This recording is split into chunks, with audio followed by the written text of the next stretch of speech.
Halo penonton Cokro TV, balik lagi sama gue, Gracia, dan rekan gue, Cindy Florensin, kembali lagi di program Kupas Berita. Seperti biasa, acara Kupas Berita ini ngebahas berita-berita yang lagi heboh nih. Kita bakal pilih berita yang menarik dan kita bahas bareng-bareng. Kalian juga bisa nimbrung di komentar di bawah ya. Oke, kita masuk ke berita pertama nih, Sin. Ada berita kalau sejumlah mahasiswa yang tergabung dalam Aliansi Mahasiswa Indonesia ngelakuin aksi demo nih, menolak UU Cipta Kerja di depan gedung DPR Senayan. Nah, mereka ini ngebakar ban gitu, Sin. Waduh. Nah, makanya sempat ditutup tuh jalanan Gatot Subroto. Macet nggak sih menurut lu kemarin tuh? Gua nggak lewat situ ya pulangnya, sorry. Cuman gue baca sih beritanya. Itu tuh sekitar jam 6:30 kan kejadiannya. Terus hari belum Rabu pulang tanggal 5 April kemarin kan. Iya, bener banget. Ada juga nih yang demo itu sampai ngebakar flare. Nah, kira-kira kenapa tuh bisa seagresif segitu? Menurut lu gimana tuh? Kayaknya ini nggak sih gara-gara gak digubris gitu. Soalnya kan kemarin di FYP TikTok tuh banyak banget kan editan-editan soal tolak Undang-Undang Cipta Kerja ini. Bener. Gitu. Nah, terus juga kemarin juga sempat ada yang bilang kalau aksi mereka di sosmed itu ya nggak bakal digubris gitu kan. Waduh. Ya, cuma menurut lu aksi anarkis sama agresif kayak gitu tuh efektif nggak sih? Agak anarkis ya Bun, gak Iya, efektif bener sama banget. sekali. Tapi ya jadinya malah ngeganggu lalu lintas gitu nggak sih? Soalnya kan Jakarta ini padet kan. Ya lu tau lah jam-jam kita jadi pepes gimana. Malah ya kalau jalanan ditutup-tutup gitu ya gimana Makin gitu. ini ya, gue setuju sih. Kayak kita tuh juga perlu tahu nih, Gra, istilahnya tuntutan mereka tuh apa aja sih di demo kemarin gitu. Nah, apa aja tuh tuntutannya? Nah, soalnya kan mereka demo soal Ciptaker ini kan udah beberapa kali ya dilakuin ya. Udah dari Oktober 2020. Bahkan yang terbaru ini nih ya benar-benar seluruh Indonesia loh yang demo gitu kan. Jadi nggak cuman gedung DPR doang yang didemo. Tapi Yasin, kalau yang viral ini ya penggagasnya BEM UI yang kemarin tuh, yang video tikus itu. Oh, alah. Sebenarnya undang-undang ini kan ada dampak positifnya juga ya, Gra. Karena sebelumnya banyak tuh undang-undang yang tumpang tindih. Apalagi di daerah itu tuh sering bikin peraturan yang bertentangan dengan peraturan di atasnya. Jadi kayak berantakan gitu. Dan Bener. akhirnya nambah ribet dan menyulitkan para investor karena banyak aturan siluman. Waduh. Semoga aja ada jalan terbaik ya dari undang-undang ini ya. Ya, terus juga ada berita apa lagi nih? Gue mau tahu nih berita kedua nih. Kita masuk ke berita selanjutnya nih, Gra. Ada berita kalau mata bocah Balikpapan buta. Waduh. Gegara kena batu pas lagi nonton perang sarung. Nih, lu pasti bisa relate nih sama beritanya. Karena polisinya sendiri sampai turun tangan buat ngusut kasusnya itu. 6 anak loh sampai diperiksa. Waduh, itu gue bisa relate sih. Soalnya kan Ramadan gue dari kecil kayak gitu kan. Ya identik sama perang sarung lah, main petasan lah, sahur yang jadi tawuran lah. Aduh pusing. Gue baru kemarin tuh ngenegor anak-anak. Sahur. Kayak kentongan gitu. Iya, aduh. Ya jadi gini, Gra, awalnya tuh kan mereka perang sarung nih. Terus malah jadi ujung-ujungnya lempar-lemparan batu gitu. Dan pas si anak ini lagi nonton, kena ke matanya batu itu. Aduh, nah tolonglah kalau semisal lagi Ramadan itu ya abis terawih tuh ngaji gitu. Ya atau enggak ya langsung pulang aja gitu. Ini malah mancing perkara gitu kan. Ya nggak mikir ke depannya nih bakal gimana. Kan kasian ya kalau semisal ada tuh dulu main petasan tangannya bolong. Iya kan, jadi ada yang lempar-lemparan ini kayak tadi tuh matanya kena. Nah, si ibu kayak kesel ya. Oh iya. Sabar. Iya, oke. Buang. Nah, kesel gue Sin. Soalnya ya kasus ini ya beberapa anak juga suka berulah kayak gini gitu kan. Bukan kali ini aja, Cin. Ada yang sampai lempar-lemparan petasan, luka-luka. Lu tau gak sih?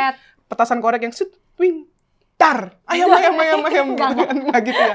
Cuma ngagetin, bahaya nggak sih kalau kayak gitu? Kan bahaya, ada juga yang jantungnya lemah ya kasihan juga. Bahaya banget, apalagi kan misalnya yang korbannya orang tua gitu kan. Oh iya, gitu. Bener banget. Apalagi misalnya anak-anak ini kan suka pada pakai petasan cabai rawit gitu kan. Yang dipetak-petak itu ya. Apinya tuh kecil banget. Nah, cuman kalau konteksnya udah lempar-lemparan gitu kan bahaya banget gitu. Dan ada lagi nih kasus, pernah denger nggak sih kayak sahur on the road atau SOTR gitu yang tapi ujung-ujungnya tawuran. Denger nggak lo? Ya kan ya belum lama ini juga kejadiannya ada di Lampung kan. Niatnya mau SOTR malah jadi perang sarung sama tawuran antar komunitas gitu. Yang kayak gini nih bukannya nambahin pahala malah bikin bercanda aja. Sumpah kemarin juga di daerah-daerah gue juga ada kayak gitu. Makanya ditangkap-tangkapin. Tawuran gitu. Ujung-ujungnya tawuran lah dia. Padahal kan niatnya baik ya, sahur on the road gitu kan. Kadang tuh ada yang baik juga kayak bagi-bagi makanan sahur gitu. Cuma ya ini nih yang kayak gini-gini nih.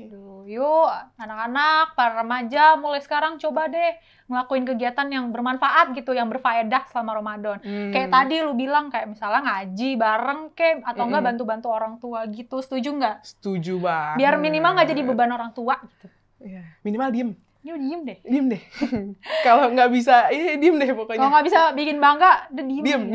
Jangan bikin ulah.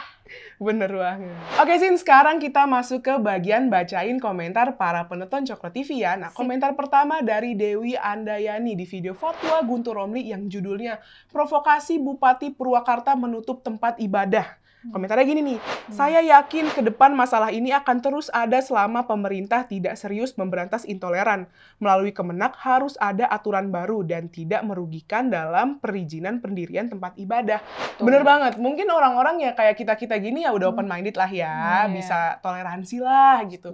Ya, tapi kalau misal ya di Indonesia ini kan agama nggak cuma satu doang kan. Betul. Tapi ya yang lain-lain ya yang pikirannya masih cetek ya kan nggak tahu ya. Pasti itu bakal ada lagi tuh aksi-aksi kayak gitu ya, pelarangan ibadah lah, pelarangan perizinan rumah ibadah lah. Aduh, riuh deh. Emang harus diseriusin sih. Bukan cuma hubungan aja sih yang diseriusin, tapi ini juga harus diseriusin. Kalau makin banyak nih, kita makin terus-terus dibahas tuh, aduh. Yang greget ya. Oke, Gra, komentar selanjutnya nih dari Faye di video shelter CSW yang judulnya PSI minta DPR bentuk transaksi janggal 349 triliun. Komentarnya gini nih, hajar terus, nonaktifkan orang-orang yang terlibat, ganti dengan yang bersih. Bentuk tim investigasi, kalau terbukti benar keterlibatan mereka, pecat semua, gantikan dengan yang bersih. Banyak orang pintar lainnya yang kurang beruntung karena ditutup kesempatannya oleh para gangster kerah putih tersebut. Waduh. Mantap. Gila. Ini para tikus-tikus berkerannya emang mesti dibasmi sih. Bener karena banget. orang-orang di berbagai instansi pemerintahan tuh harus diisi sama orang-orang yang jujur dan berintegritas tinggi ya guys ya. Iya, integritas. Pinter aja tuh nggak cukup kalau kalian tuh kerjanya nggak bersih. Bener gitu. banget. Gue setuju sih sama Mbak Faye ini.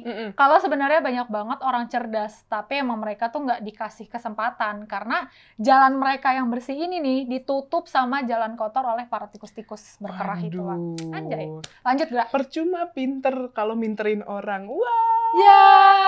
Oke, komentar selanjutnya dari Lisangki Bevi di video Logika Ade Armando yang judulnya PSI desak pemerintah revisi peraturan yang persulit pembangunan rumah ibadah. Komentarnya gini nih, semoga ada solusi yang terbaik untuk izin mendirikan rumah ibadah. Selama ini memang miris melihat fenomena-fenomena yang sering menolak izin mendirikan gereja. Terima kasih Bang Armando yang sudah mau menyuarakan keluh kesah kami. Semoga ada solusi untuk ini semua. Yalah, coba kalian bayangin ada di posisi mereka nih yang mau ibadah tapi kehalang-halang sama kaum intoleran.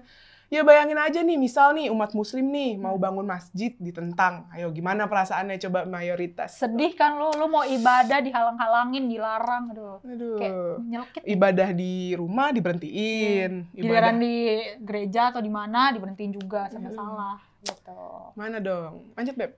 Oke, komentar selanjutnya nih datang dari Dili Pratiwi di channel Eko Kuntadi dengan judul Mario dan Rafael Alun pakai rompi orange bareng. Waduh. Komentarnya gini nih. Peribahasa yang cocok untuk mereka berdua. Buah jatuh nggak jauh dari pohonnya. Ya apa boleh buat, nasi udah jadi bubur. Buset banget ya. Tapi ya kalau menurut gue nggak salah sih, karena ini lebih ke masalah didikan orang tua. Mantap. Karena kan si Rafael ini kayak kesannya manjain banget anaknya kan, dan keluarganya pakai duit haram. Nah, gue pernah denger tuh kalau kita ngedidik anak pakai duit haram, ya kelakuannya 11-12 lah ya sama Mario Dandi. Ya. Makanya guys, kalau punya anak, ngedidik anak jangan pakai duit haram. Wow. Ya oke, mungkin itu aja ya beberapa komentar menarik yang ada di channel Cakra TV. Jangan lupa like, comment, subscribe channel ini. Stay tune terus di program kita di Kupas Berita. Bye-bye.